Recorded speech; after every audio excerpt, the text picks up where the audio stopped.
brothers, but not by birth. Family, but not by DNA. Dave and Adam are two of a kind, and they wanna borrow some of your day to talk into your ear holes about midi-chlorians and roller coasters. Those two things are unrelated, but so are they. They're unrelated at birth, like most people who aren't related. Unrelated at birth, but they're brothers in a brotherly way. Now it's time for the phenomenal brother and the golden voice of the South. They're brothers from different mothers, but they're both really proud to be unrelated at birth. Have you ever had one of those days where you just want to punch a baby? Punch a baby? Punch a baby. I can't say as I have. I didn't want to punch a baby, but this has been a bad day, so I'm hoping that this live episode of Unrelated at Birth will make me feel better. Good vibes only for Dave. I'm sending good vibes your way. Doodly, doodly, doodly. Good vibes only. Hey, I'm looking on the videos on our page, and I don't see... Oh, there it is. It's there. There he is. Okay. I promise. I promise. All right, let me start my little watch party, and then I'll do our little intros. All righty. You going to start your watch party too? No. Why not? I want to. Okay. Fine then. Okay. Good vibes only. Let's start this. Let's do this right. Let's be happy. Let's do it. I am happy. You're the one punching babies. Well, I didn't say I punched a baby. I just said you wanted to. Well, when you have a bad day, every now and then you want to punch a baby. I don't remember that in that song. Because you had a bad day. You want to punch a baby. How did you not hear that? Anyway, okay. So we are live on Facebook. We are live in our minds. I don't know. We're live. We're live. We live. We're here. In this version of the Matrix, we are live. Red pill? Or no, it's blue or red. Blue or red. Anyway, so I am the golden voice of the South, the human jukebox, the one, the only Dave Adams, coming to you live and in living color. I can say that now, finally. Live and in living color all the way from the top of the state of Alabama, Madison, Alabama. You are the phenomenal brother, Adam Joseph Russell. Oh, all three names? All three names. Wow. All the way from the wait, where's my hand? All the way from the middle of the state of Florida. Are you having issues? Your hand's busy punching babies. So, okay, we're here. We're live. This is going to be a fun show for us. Do we have anybody in our watch party? Because you've got the other one over there where you can see who's chatting. My mama's here. Hey, mama. All right. So this is going to be fun. Yeah. Last week we talked how much Adam likes Hamilton. And I don't think we've gotten into this before. What? So much. Okay. I don't think we've gotten into this before, but I was a history minor. And so I am one of those weird guys that I love history. Like I love. Weird, is it? Well, most people in high school, did they like history class? No. Okay. I looked forward to history. So there's that. American history to me is just one of those cool things. You've always heard the thing, those who don't learn from history are doomed to repeat it. Well, there are some people that need to learn from history. And I, for one, I love learning history. Maybe it goes with the stats. I like baseball stats. I like learning. I get into the weeds of how things work, how they are. But anyway, so, and I'm also a big fan of movies. I was one of the weird ones that liked the movie Butterfly Effect with Ashton Kutcher. It was a good movie. I can understand enjoying the premise of it, but I more enjoyed like Ian Malcolm's explanation of the butterfly effect than the movie The Butterfly Effect.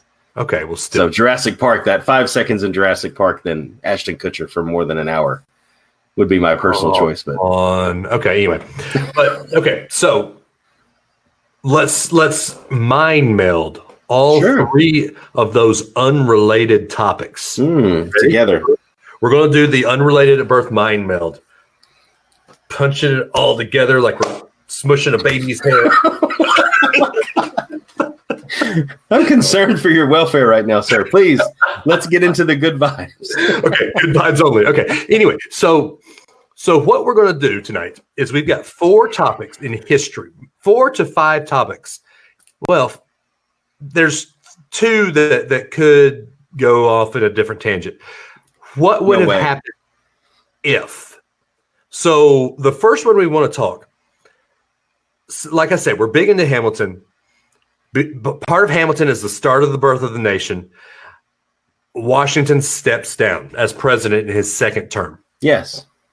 So let's flap those butterfly wings. We're flapping the butterfly wings. What would have happened to American history if George Washington had decided to not step down for his second term and go to a third, fourth, maybe fifth term? Yeah. What would have happened, Adam? He would still be president today. No. No. Well, it's funny because, he kind of started the unwritten rule that you would only do 2 terms. Right. There was not a law in the books until the 22nd Amendment was passed that said that a president could not run for more than 2 terms and could then only serve for 10 years if you ran into some wacky thing where he was vice president later when another president died or something like that. Wow, there's some edge cases. Okay. There's some edge cases where you could serve longer than that in theory, but he actually set that precedent, and the 2-year thing rolled from there without it actually being a law, or 2-term thing rolled from there without it actually being a law.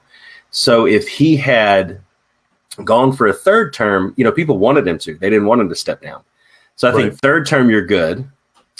I think fourth term, people might have started to get a little concerned, because they're trying to get away from a monarchy, but they away from one person. Well, they wanted him for a third term.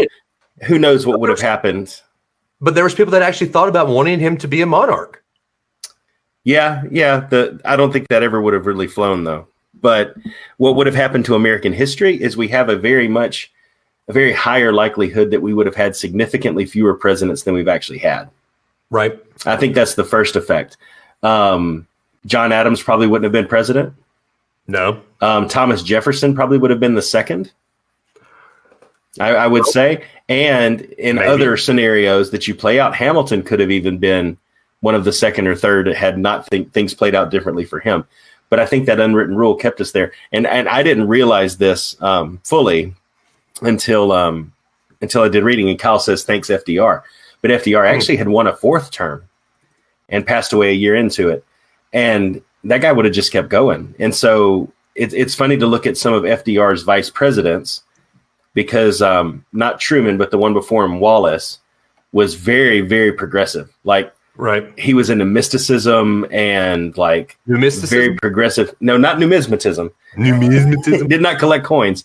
He was into stuff that at the time was very edge, like way out there. And I think what got people started down that path was if FDR had died in his previous term, you would have had this guy as president, who was very, very far left wing for his time. And I think a lot of the conservatives, even inside the Democratic Party, got spooked and passed. That's where the support for the 22nd Amendment came in. But it would have changed a lot. Yeah, it would have changed a lot. So the Hall of Presidents would only be like a 15-minute show. I know Disney would have. Wow. Okay. So I go down this path of looking at if Washington had decided that, hey, I do want to be a monarch. Hey, I do want to be, I don't know, I want to be king or whatever they wanted to call it.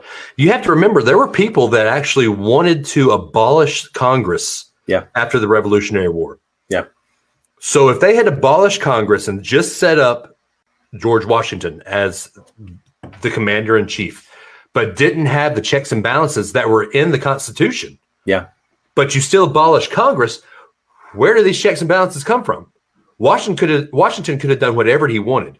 And if you go and look at and listen to, you can't now, but I say listen to because of Hamilton. But if you go and look at all these cabinet meetings and all these cabinet fights, basically, between Jefferson and Hamilton and Washington and all, Adams and Monroe, everybody like that. Those guys would have basically duked it out and have printed the country. Yeah. So at some point, there's a very high likelihood you would have had another sort of early war of 1812, but it would have been more of a civil war.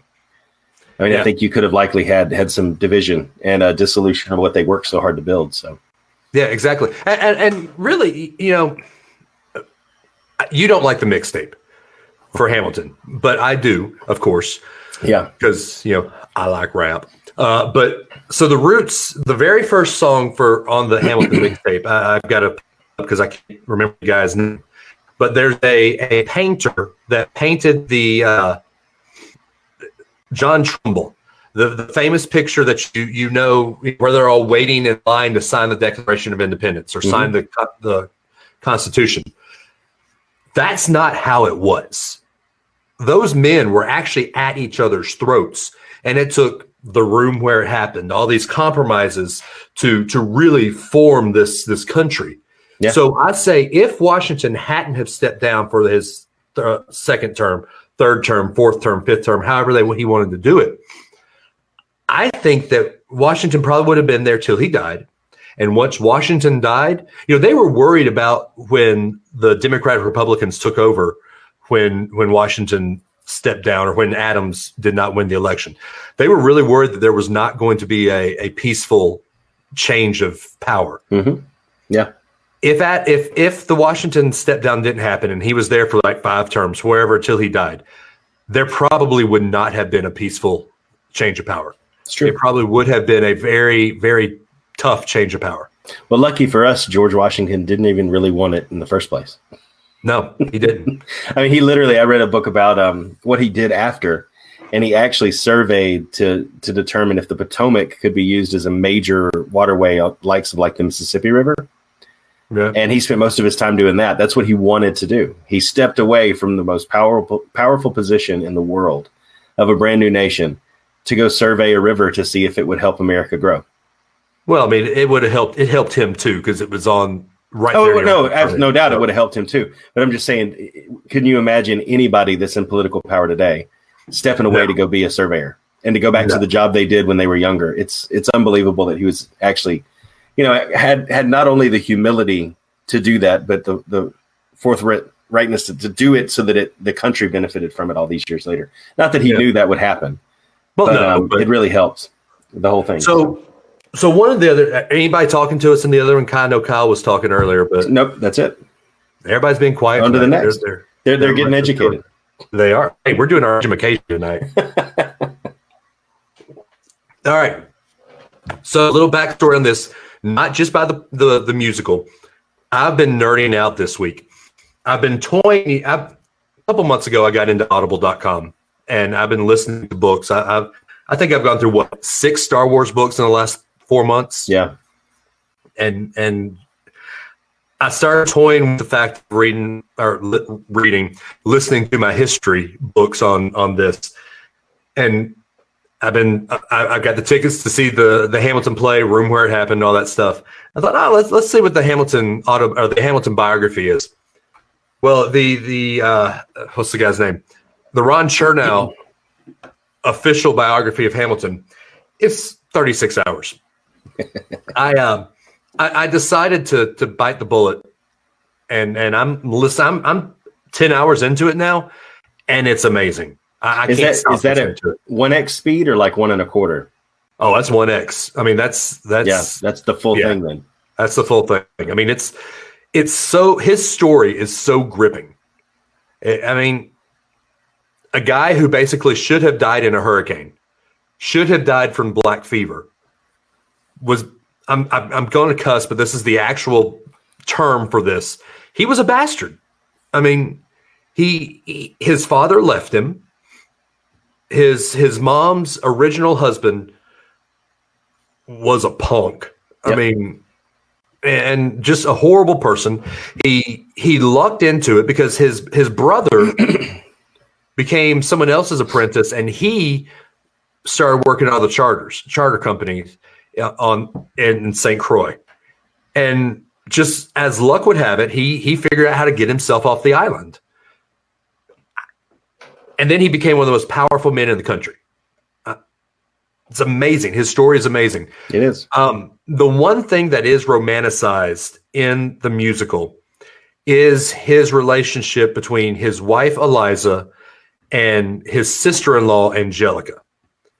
So in the musical, Angelica is not married at the time, and he meets Angelica first, and Angelica introduces him to Eliza.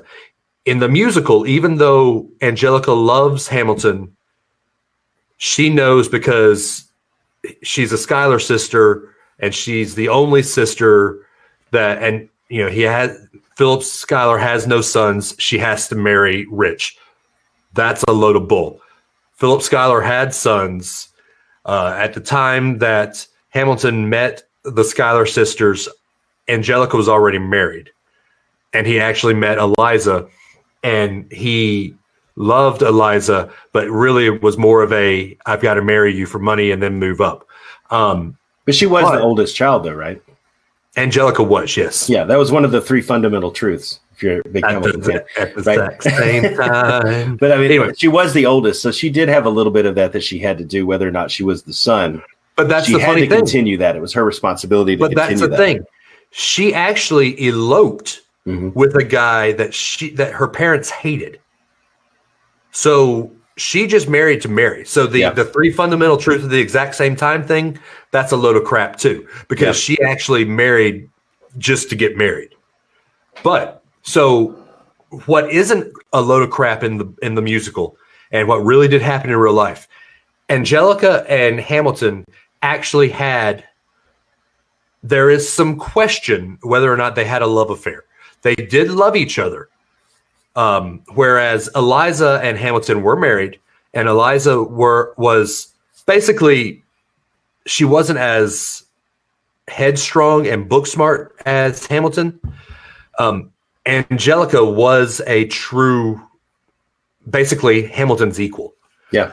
So let's play this out. And we're borrowing from the musical, so we probably might be romanticizing a little bit here.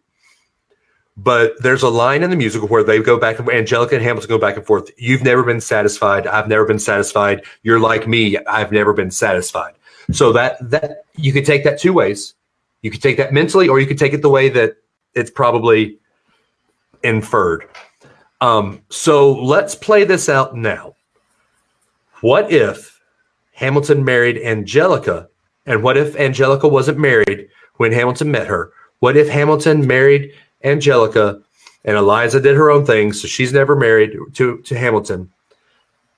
I'm going to play this out where I think Hamilton was truly satisfied, and he was always looking for the next great thing when it came to Eliza, when it came to Philip, when it came to he got Secretary of State.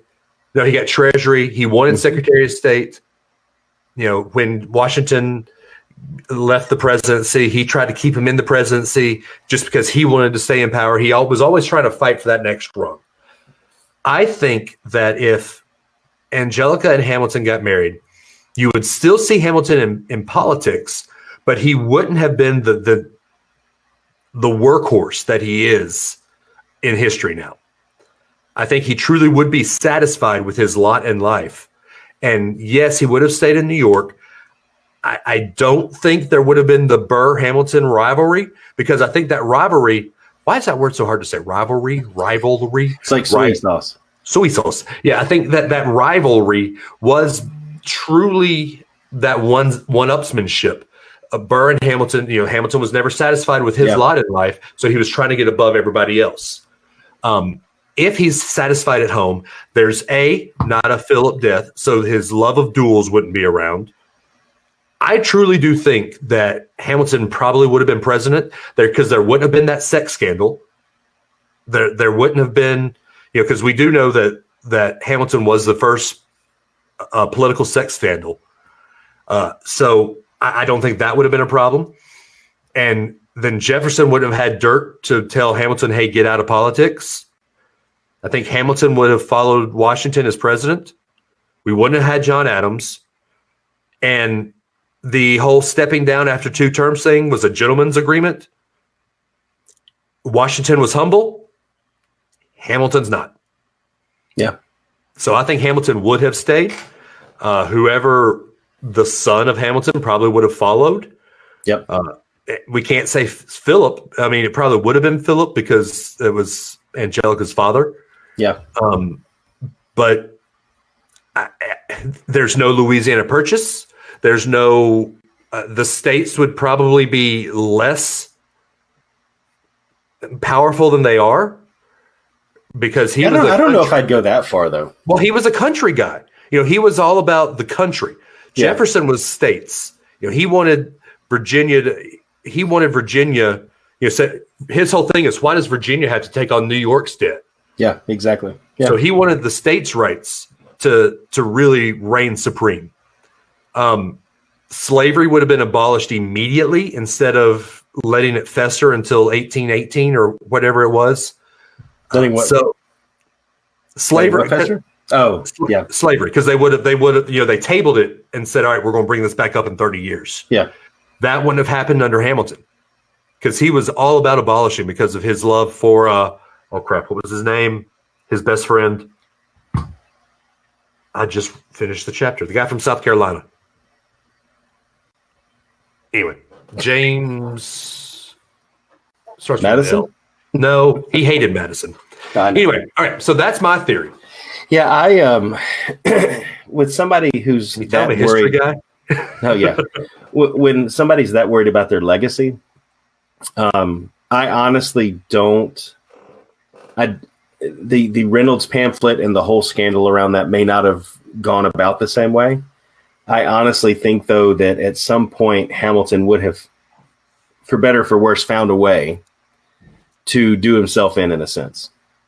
I think if it wasn't that, it would have been something else. I think that I don't know that. I think you could say that if he didn't have to publish the Reynolds pamphlet and that whole thing hadn't happened, if you remove that, he could have very well run for president in 1800, and you would have ended up likely with a Hamilton Jefferson ticket, wouldn't it? Well, the Reynolds pamphlet was 1797. John Lawrence, yeah. But I think in either case, I think you would have ended up at some point with Hamilton and Jefferson being there together with the presidency in some way, especially before they had passed where, the vice president isn't the second place finisher. I think you would have ended up. So Jefferson might not have been there. I think he would have, though. He had eyes on that the whole time. I don't think anything Hamilton did would have changed anything that Jefferson did. I think the way Jefferson resigned, I think the way he stepped back, I think all of that was very calculated in a way where even if it wasn't based off of that, it would have happened in some other way. I don't know that it was powerful enough to change all of that. I think it had a localized impact on Hamilton's life and his political aspirations. I think it removed him from the equation. So if you threw him in, and let's just say he did run for president, you've basically got him, Jefferson, and Burr up there at the top three. Because it was Jefferson Burr when they ran, right? Yeah. So you've got him in the mix. Would he have been president or vice president? I think you could probably flip a coin. And I think you could say that because they flipped a coin between Jefferson and Burr and they looked to him. So I think he would have been definitely in the top two. So I think that if your scenario plays out, it wouldn't have been Burr and Hamilton in a duel.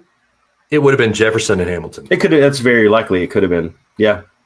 It's very likely given the animosity they had the whole time. Yeah. But I think that I don't think the impact is as far reaching to say that a lot of the later things that have happened, it may have shifted some of it around because of years and stuff. But I think that for the most part, everything else would remain unchanged except for Hamilton's political career.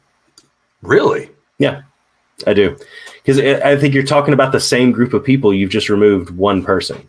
Yeah, but the same group of people, I think that it all hinged on that one person. Because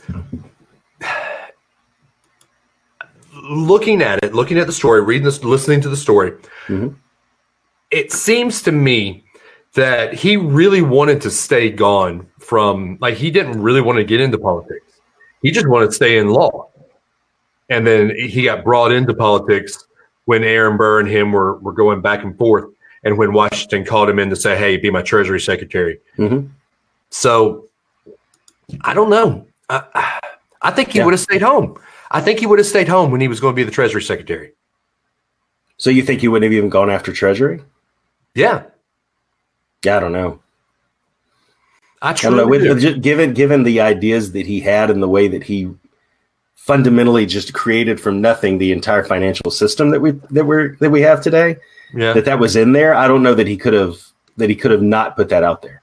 Because I'm just looking at the nature as it's portrayed and as historians have documented it too, right? Yeah. He had to write. He had to be out there. It's who he was to get his ideas out there. He would have played a role one way or the other. But that's because he was never, quote unquote, satisfied. Yeah, but I don't think Angelica would have changed that. But she was. I mean, that's the whole thing. When he talked to Angelica, he was always satisfied. So what if he had not just that on the same mind level satisfaction? Holy crap! What is wrong with my voice tonight? What if he had on not just the mind satisfaction, but the other part of the satisfaction as well? I mean, so, if he was satisfied and never got into it, then he wouldn't have been in the mix, and it would have been Jefferson and Burr, and everything would have continued as if he wasn't even involved. I mean, you removed him from the equation as the whole premise behind that whole line. So now he's gone. So let's take that away. Then we're going to get, this is the tangent we didn't say we were going to go down. So this is a different tangent. So what if Hamilton was removed? What if Angelica satisfied him enough that he didn't get into politics anymore? He basically funneled his stuff to Washington and said, "Hey, this is what I think we should do." I thought that's what you were saying, though. No, he funneled his stuff to Washington and said, "This is what I think we should do." But hang on, what was the first? So what's the first scenario then? He still marries Angelica. Yeah, but he's not satisfied. But he is satisfied, and he's satisfied that, you know what, I'm not going to let my ego get the best of me with Burr. I'm really going. He didn't have the sex scandal. He got into the politics, and he went in and basically won the presidency. And Jefferson's not president because he doesn't want to step down. If he wins the presidency, then yeah, I mean, I can see some things changing. I don't think we would have stopped everything altogether. I think some of that stuff, I mean, you get into preordainment and all that kind of thing too, right? But I think some of that made such sense in the timing that I think anybody would have been ridiculous not to catch some of that stuff, like the Louisiana Purchase. I mean, that was just right there, an opportunity that I don't think anybody could have missed. And he was better friends with the French too. Yeah. But to go back now, if he's to go back to your second scenario, then if he's satisfied, doesn't even get back into politics, definitely nothing changes, because then you've got, I mean, the only way he contributed into the governmental side of it after the Reynolds pamphlet was basically voicing his support for Jefferson over Burr, which didn't really break the tie, but it did swing people when they cast all the ballots over and over and over and over again in the House to break that tie. But I think if you didn't have him doing that and he didn't voice his opinion, I don't know that Burr would have won anyway. I don't think anybody ever really liked Aaron Burr. I don't think they ever really liked him. Are you Aaron Burr, sir? That depends who's asking. Oh, sure, sir. So what's the third one then? So we've talked satisfied. Mm-hmm. What's your next one? So what happens if everything happens as per usual? Yep. And they get to the duel, and instead of pointing his pistol up in the air, Hamilton does what he normally does, and he aims true and shoots Burr. Oh, he didn't aim his pistol in the sky. Well, he didn't. No, he didn't aim his pistol. His bullet broke a tree branch right above Aaron Burr's head. He was going for the kill shot, dude. He pulled a typical Alexander Hamilton, and he was going for it right between the eyes. All or nothing, and he missed. I hadn't gotten that far behind. He was a good shot, though. How did he miss? I mean, when you're shooting for something that's this size versus center mass, I mean, it's a much smaller target with a much harder weapon to aim. I don't believe he raised his pistol at the sky, but I don't want to throw everybody off from the musical. I know it's a good story. He told Philip to raise his pistol. Yeah, he did. He would have told Philip not to have an affair also. Good point. Really quick, another, you weren't as shocked as this, and I was. I just got to the point in the book where they were talking about Burr's backstory. Did you know, and you do, but I'm talking to everybody out there in podcast land, that Aaron Burr's paternal grandfather was John Edwards, Jonathan Edwards. Sinners in the Hands of the Angry God, Jonathan Edwards. Okay, I grew up Presbyterian. That's like the hellfire and brimstone. Oh yeah, sermon, and that was Aaron Burr's grandfather. That explains a lot to me about who Aaron Burr is or was. So the other thing about Aaron Burr that I read, I hadn't read this in the book yet, but I've actually read this in an article or something recently, that it's illegal, or was illegal, to, if you're in a duel, to start target practice and do target practicing to try to get a better shot. Burr was actually found out that he was taking target practice before the Hamilton duel. And so he was known, if you're in a duel, you usually wear something right around your chest so they know to aim, that, which is stupid. But Burr did, it's dirty, but Burr did something smart. His little thing that he had to aim at was up here. So around his shoulder. Even if you were aiming at the heart, at the little thing, you were going to hit his shoulder, which would miss his heart. So Burr was a dirty punk. That's one of the interesting things for me, is that the last song about the duel is written all, like the 10 duel commandments in that section. Right. It's written all from the perspective of Aaron Burr. And I would have loved to have heard a little bit more of those kind of things in there. Like, I tried to, here's what I did, because he talks about Hamilton wearing his glasses and how he's fiddling with the gun, trying to make sure everything's set and all of that, and then he turns and aims it at the sky and whatever. But I would have liked to have heard the other side. Yeah. But I really do think, and again, I think it's one of those romanticized points, because the whole thing's not historically completely accurate. But I don't really think that he was throwing away a shot. I don't. See, I think that there's, even though Burr and Hamilton had this rivalry, I got it right. Even though they had this rivalry, I do think that there was some respect there. And it's how people were back then. I mean, you could stand there and go into something like that, and your second still could have negotiated a peace while you're standing there. I mean, literally, in the 10 duel commandments, and I think in a lot of the culture, if you go back and look, they say it themselves: most disputes die and no one shoots. Right. But yet at the same time, here's Alexander Hamilton, who's involved with 3 duels, direct connection with 3 duels in his life, and every single time someone shot. Yeah. That's not a coincidence. I mean, him and the people he was around, and the son that he had that type of fire in them that I think he had something to do with, where every one of those ended in somebody getting injured or dying. Yeah. They didn't walk away from it. And I think he has a lot to do with that. I tell you this though, I'm not a proponent of bringing back the duel, but I have to say, I actually respect the heck. I'm going to go political for 5 seconds. I'm not going to go on a ideological tangent, but I've got a lot of respect for Nancy Pelosi for ripping up the speech, because at least you're doing something and not keyboard trolling, fighting like we've been doing the last couple of weeks on Facebook, snarking, enter, let me comment back, enter. You're doing something out there for everybody to see, and I think that if we think in those terms of having mutual respect and not being afraid at the same time to make a public stand, we might actually be in a better spot as a country, man.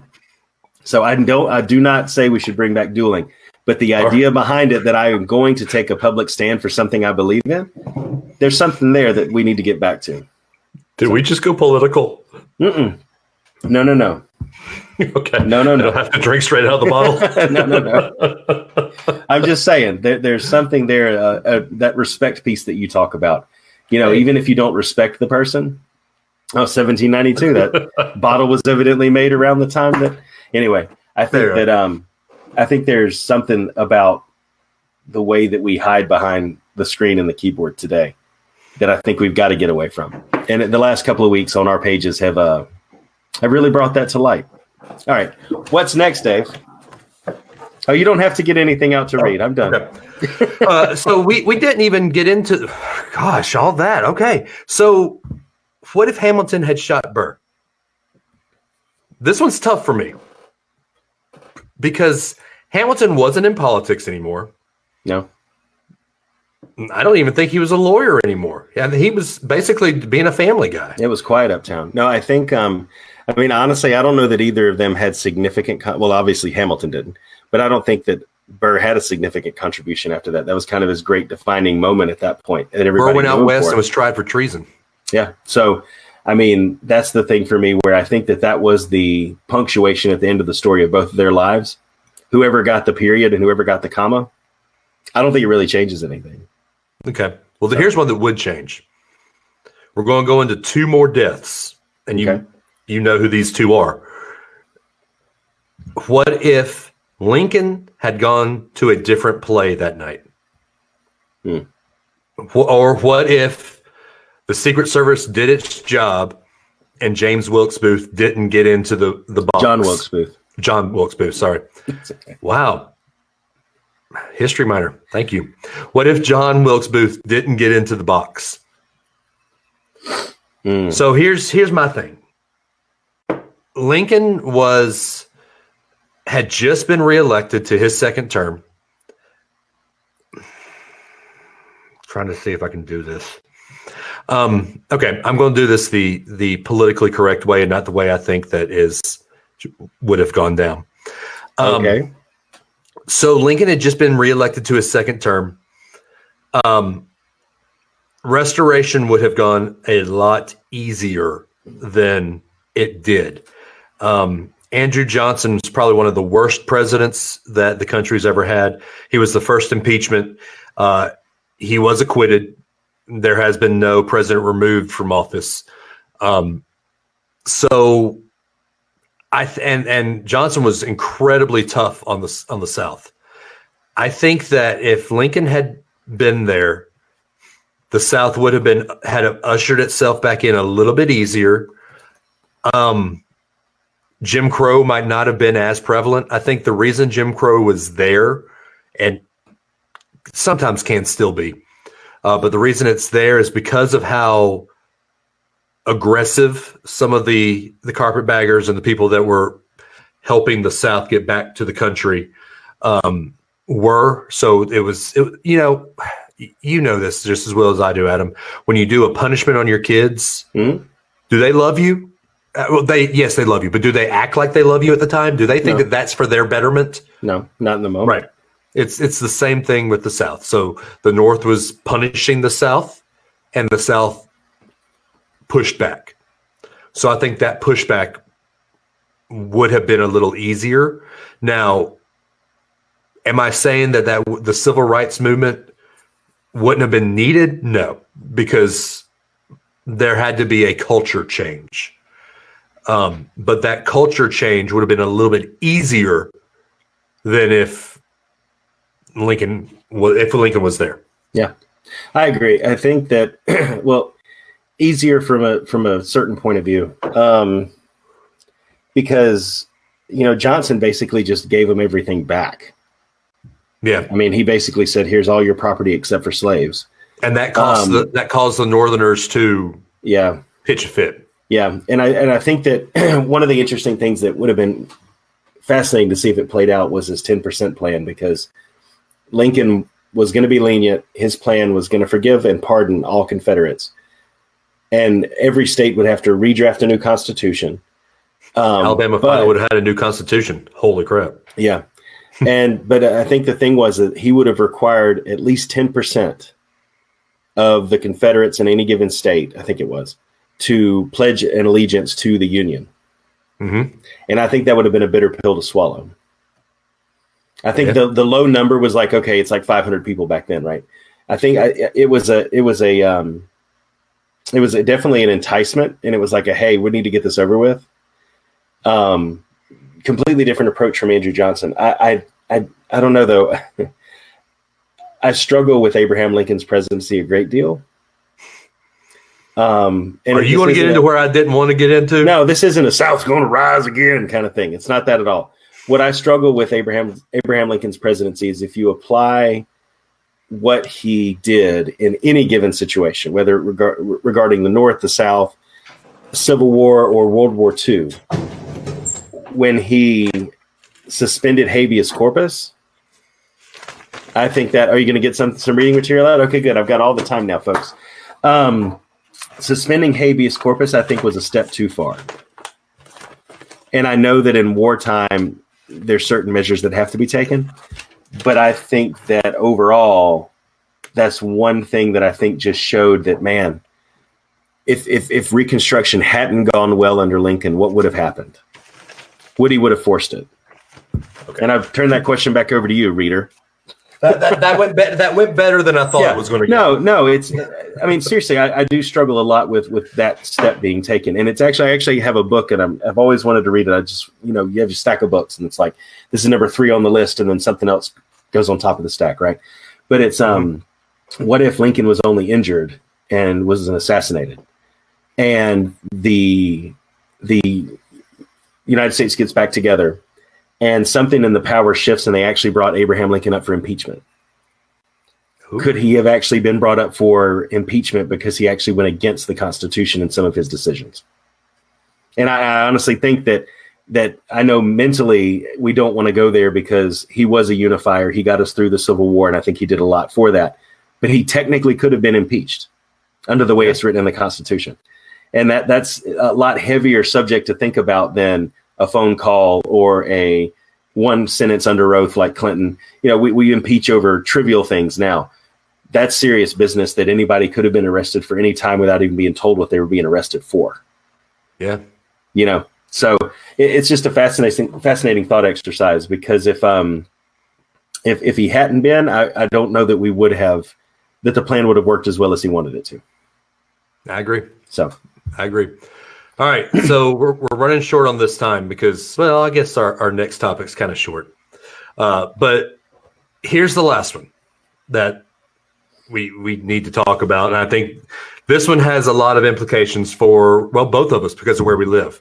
Yeah. The other famous assassination in the country. What if December? Oh crap! What was the date? It was November, wasn't it? 1963 is all I know. Yeah. November 7th, 1963, maybe? You're the history major. I know. Minor. Oh. I know it was 63. It was 63, November 22nd, 1963. Yep, 22nd. I knew it was November. I forget what year. But anyway. Yeah. You're off by a few weeks. So what if November 22nd, 1963 had never happened?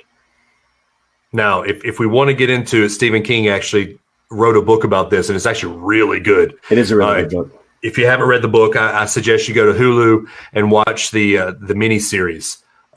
It was really good. Yeah. But I'm not going to go the sci-fi route. I think that there could have been some weird things happen. I don't think Cold War would have happened. But what would have happened if JFK wasn't shot by Lee Harvey Oswald? I think you and I talked about this earlier on, just on the phone. Yes, we have these nerdy conversations and not just on the podcast.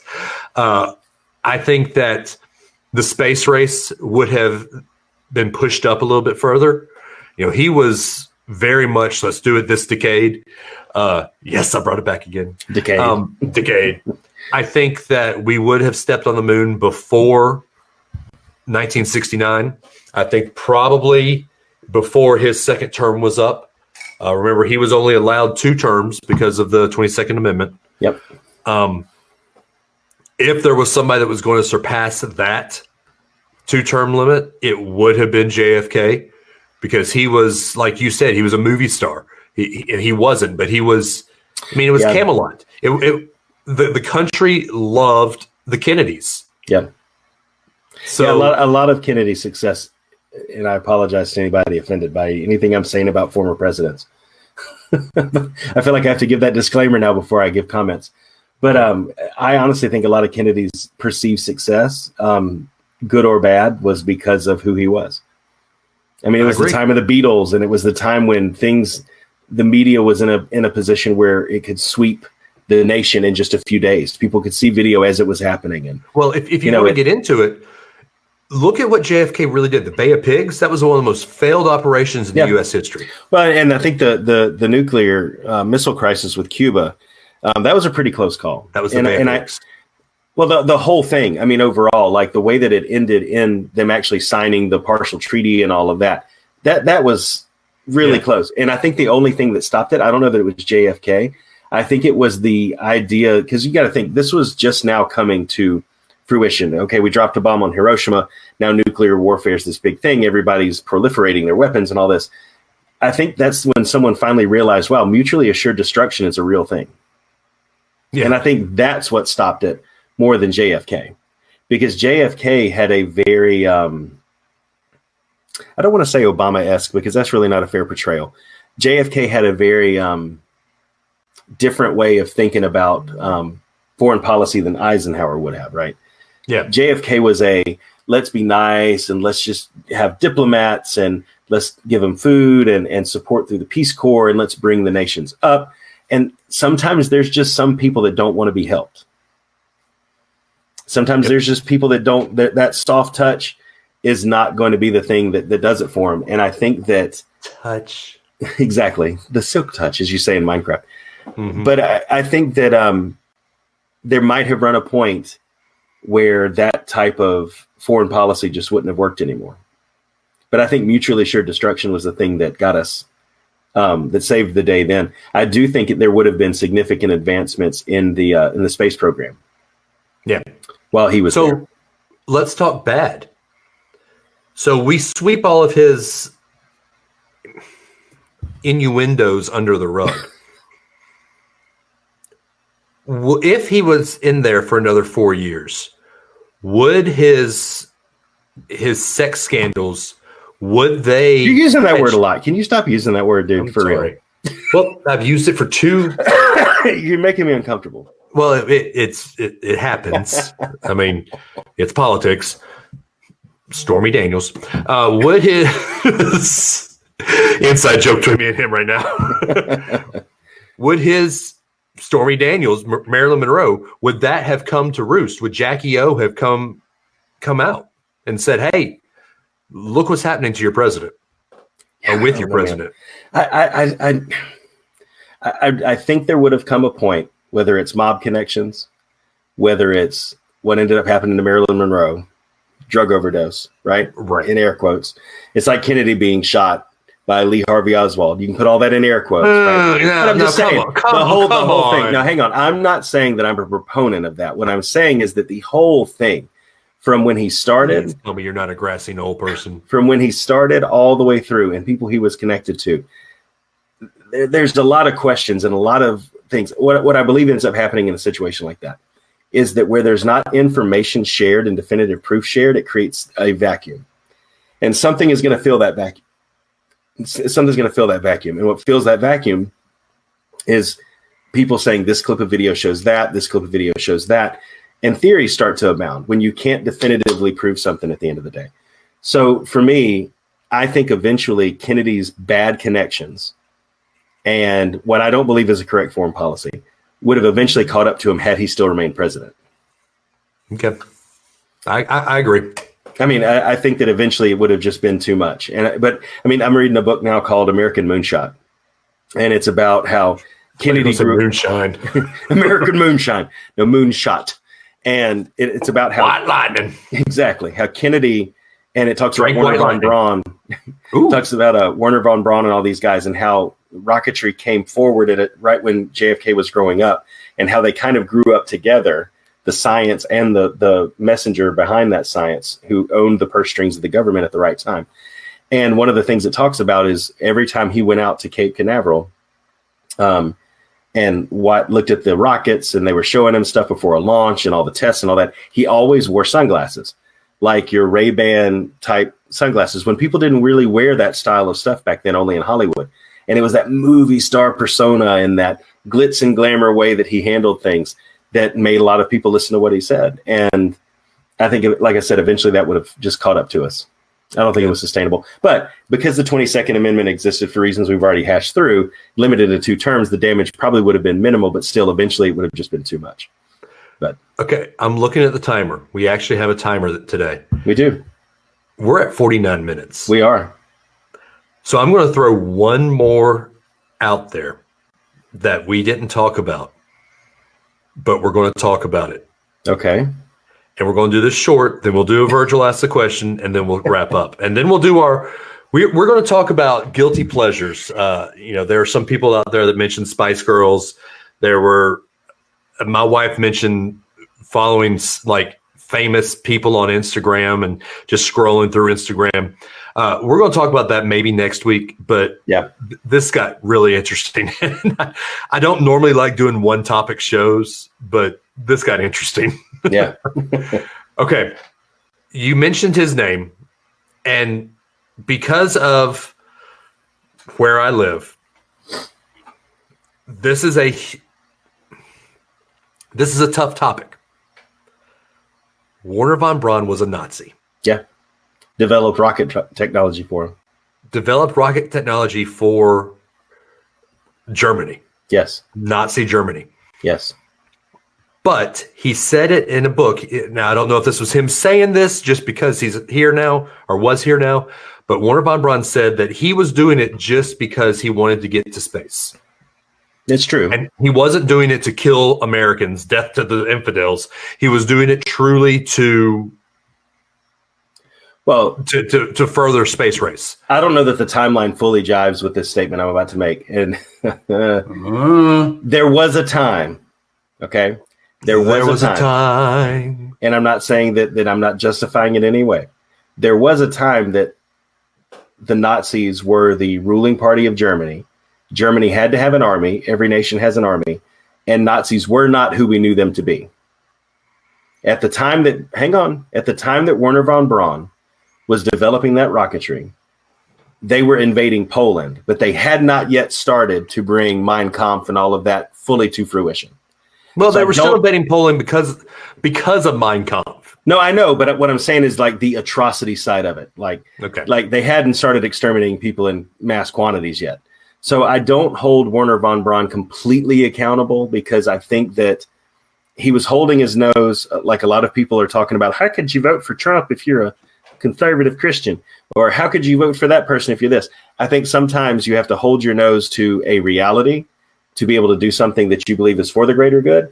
And I think that he got in that at a time before all of the real stuff started to happen. Okay. You know what I mean?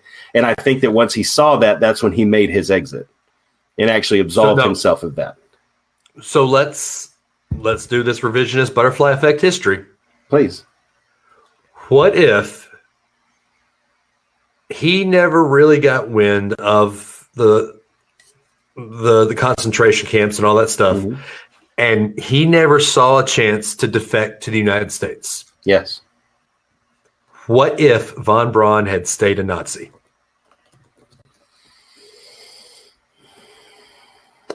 Right. And I hate this because my town wouldn't be here. I wouldn't be here. Yeah. My grandfather wouldn't have moved to Huntsville. My dad wouldn't have met my mom. The golden voice of the South would not be here. Yeah. So, yeah. If von Braun had stayed a Nazi, we wouldn't have gotten in the space race, or we might have gotten in the space race and would have been way too late. Yeah. The Nazis would have probably won World War II because of his telemetry and his rocketry. Mm-hmm. Yeah. The Nazis would have been the Nazis versus somebody. Yeah. In the space race. So if we're playing this out, the Nazis would have won World War II. The Axis powers would have won World War II. We'd be speaking German. You know what this would have been?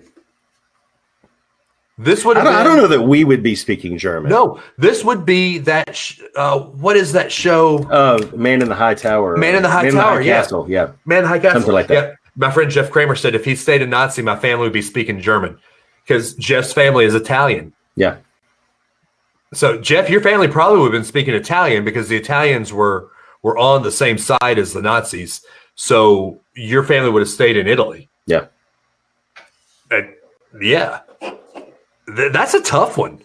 Because all the other ones were American history. We can play it out American history. This one, we're going to have to play it out with American would have lost. Yeah, it's true. And would have the worst loss in American history.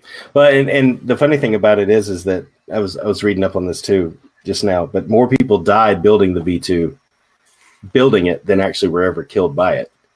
Yeah. And it was actually when von Braun expressed at a private house to somebody that he wished he was working on a spaceship and that he felt powerless to do anything about what Germany was doing, that he was not in a position to change it and he regretted it, and that he wished he would have been building a spaceship instead of doing all of this.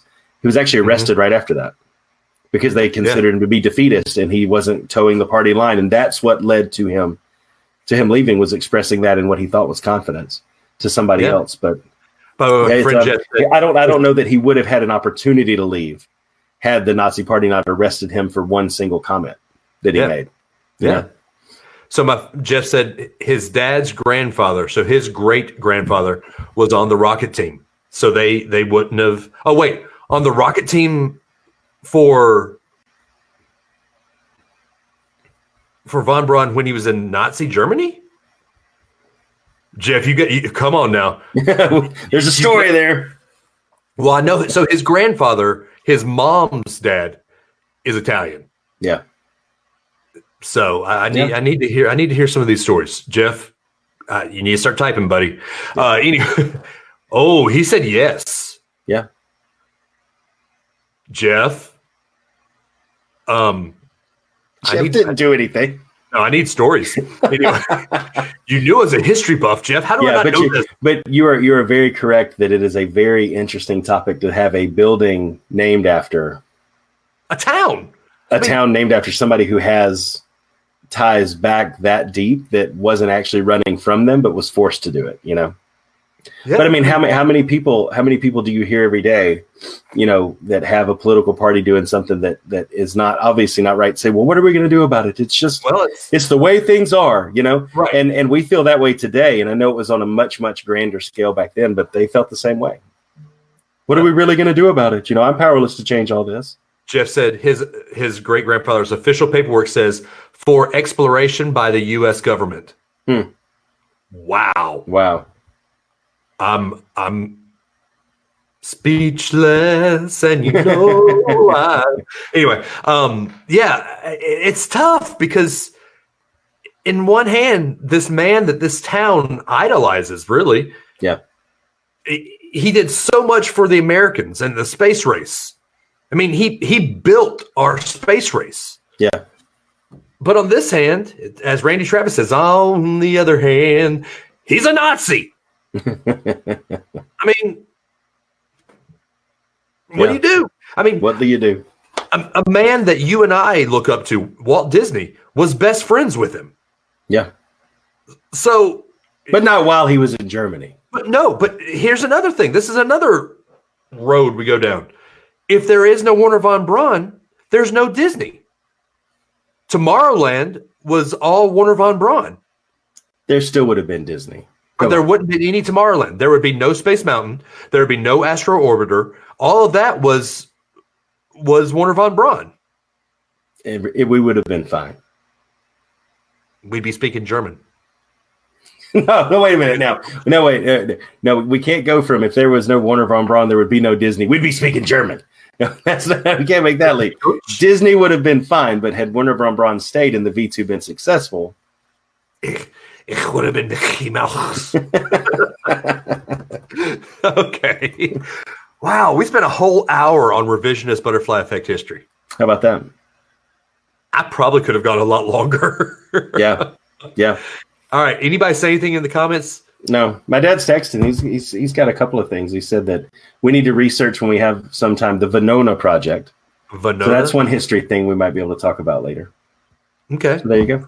Okay. All right. Well, speaking of your dad, yes, it's time we're going to end the show with Virgil Asks a question.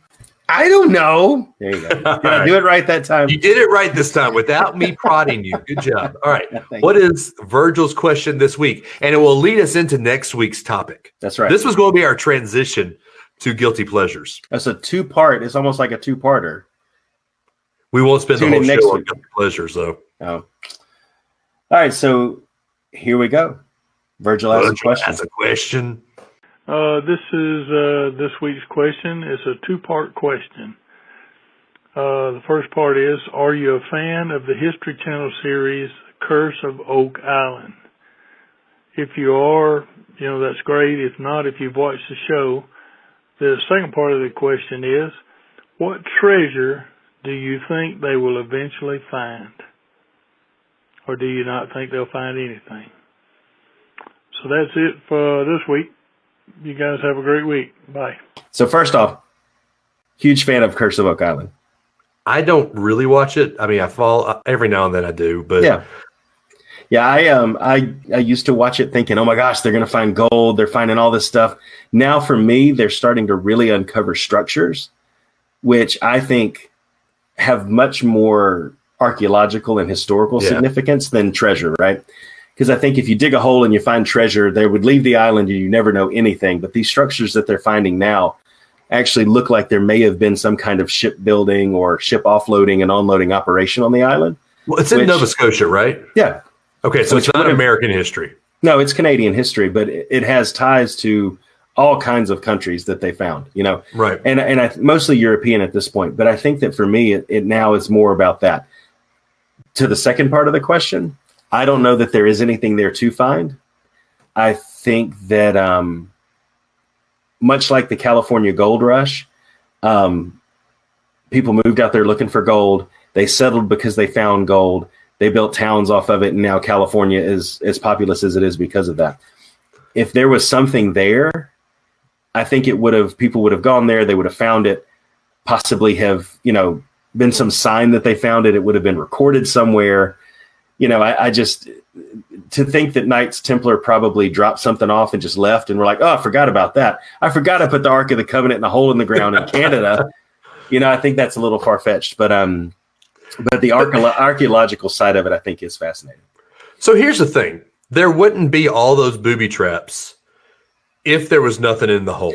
But I don't think that they know. That's the thing that they're working on now. This season, what actually fascinates me is it's all been like, and my dad put wood in a text to me because evidently the comments are working in Facebook. But they're finding a lot of wood and a lot of structures and little pieces of leather that they say are book binding and all this kind of stuff. But I think that, they talk about the flood tunnels that flooded the money pit, which was the hole that they found with the little tablet that said something and all that. I think that now they are closer to knowing where that money pit location is. And I think you could actually dig down and actually find those booby traps now. Mm-hmm. Whereas before, they were just doing core drills and taking core samples all over the island, not really knowing where anything was. I think they've zeroed it in, and that's the interesting part to me now, is knowing, is there really anything there? And I think no is just as an acceptable answer as yes. I won't be disappointed if the answer is no. I know they will be. But I think you'll finally know.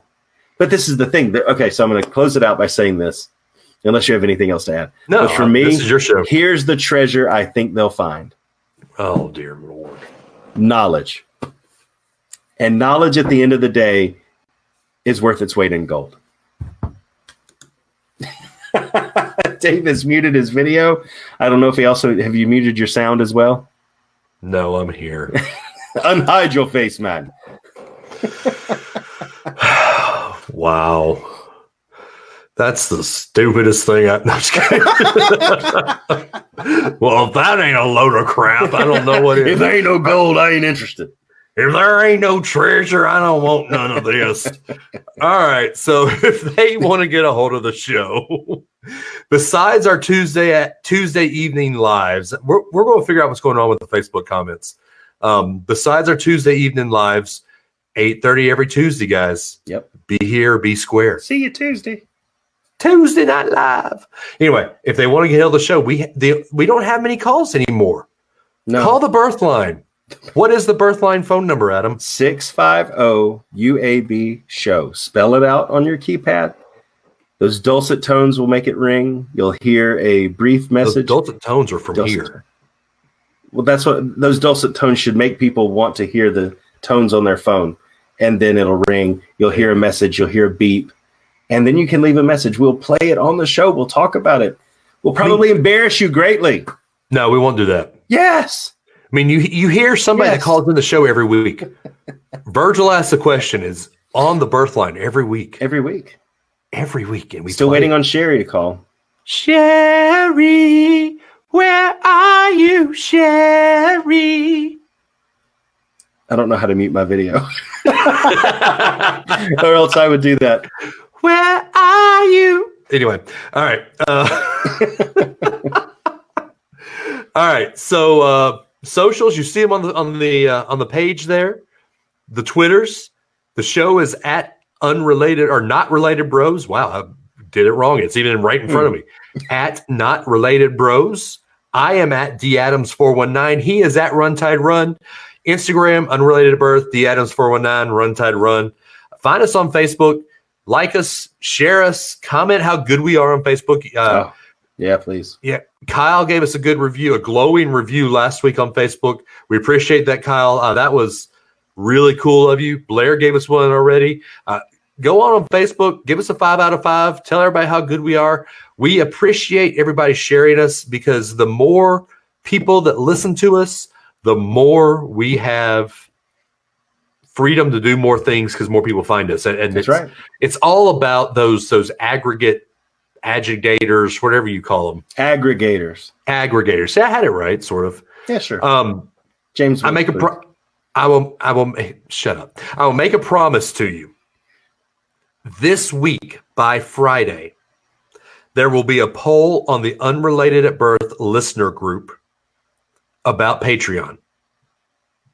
Adam and I still have some talking to do. Got some talking to do. But we are going to start Patreon. You don't have to join. In fact, we're not going to beg for it. We're not going to bring it up every week.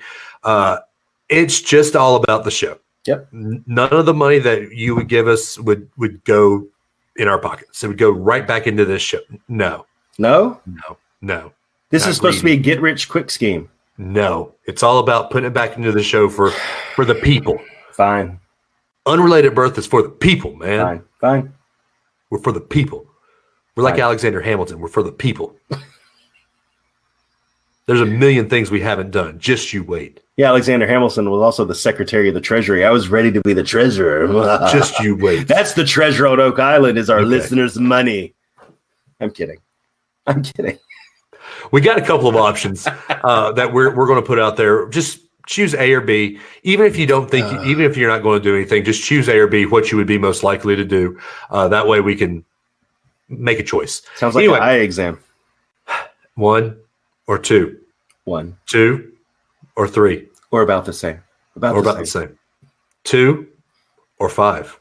Ooh, anyway. Neither. Right. I reject your options, Optometer. Okay. All right, man. So are you trying to wrap up the show and I keep not being? I am. You're pulling a me this time. All right, guys. we love y'all. www.unrelatedbirth.com. One of us needs to do a blog. I'll probably do a blog soon. It's your turn. It's my turn. All right. Yeah, the last one was Halloween. That was Halloween. Really bad. That was Halloween. Anyway. All right, guys. Several months ago. Yeah. We love y'all. We'll talk to y'all next week. And Adam, close it out. Oh, we love you guys, but not as much as Jesus does. You guys have a great week. We'll see you next Tuesday. Call the birth line, please. 650 UAB show. That's the one. Show. That's the one. Bye, guys. Bye.